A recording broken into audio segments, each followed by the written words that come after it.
Constipation తగ్గించుకోవాలంటే ఏం చేయాలి? ఒక కప్పు వేడి నీళ్ళు తీసుకోండి. దాంట్లో 2 స్పూన్ల యాపిల్ సిడర్ వెనిగర్ వేయాలి. దానికి ఒక 1/2 స్పూన్ బేకింగ్ సోడా కలిపేయండి. కలిపేసి దాన్ని వేడిగా తాగాలి.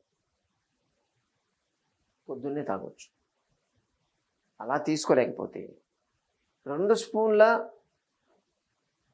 యాపిల్ సిడర్ వెనిగర్ సపరేట్, దానికి 1 స్పూను బేకింగ్ సోడా డైరెక్ట్ కలిపి నాకేయచ్చు. తీసుకున్న తర్వాత ఈ 2 చేసిన తర్వాత మీరు చేయాల్సింది ప్రతి 5 నిమిషాలకి 1 కప్పు వేడి నీళ్లు తాగాలి. గోరువెచ్చని నీళ్ళు కాదు, కొంచెం వేడిగా ఉండాలి. ఇటువంటి తాగితే మీకు కాన్స్టిపేషన్ ప్రాబ్లం క్లియర్ అవుతుంది. ఏది ఎక్కువైనా ప్రమాదమే. అతి ఎప్పుడు పనికిరాదు.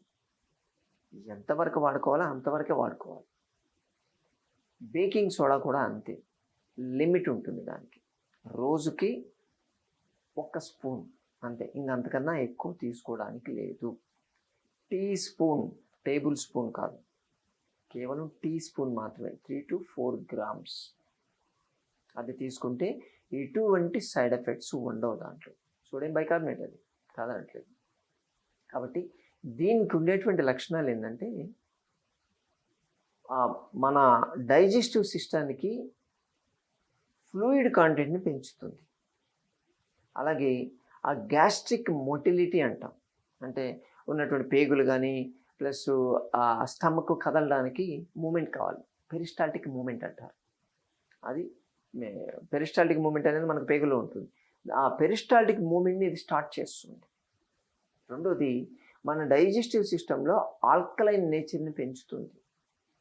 ఏది తినంటే మనం తినేటువంటి చాలా వరకు 60 to 70% పదార్థాలు అసిడిటీ క్రియేట్ చేస్తాయి. దానికి ఇది అగెనిస్ట్గా పనిచేస్తుంది.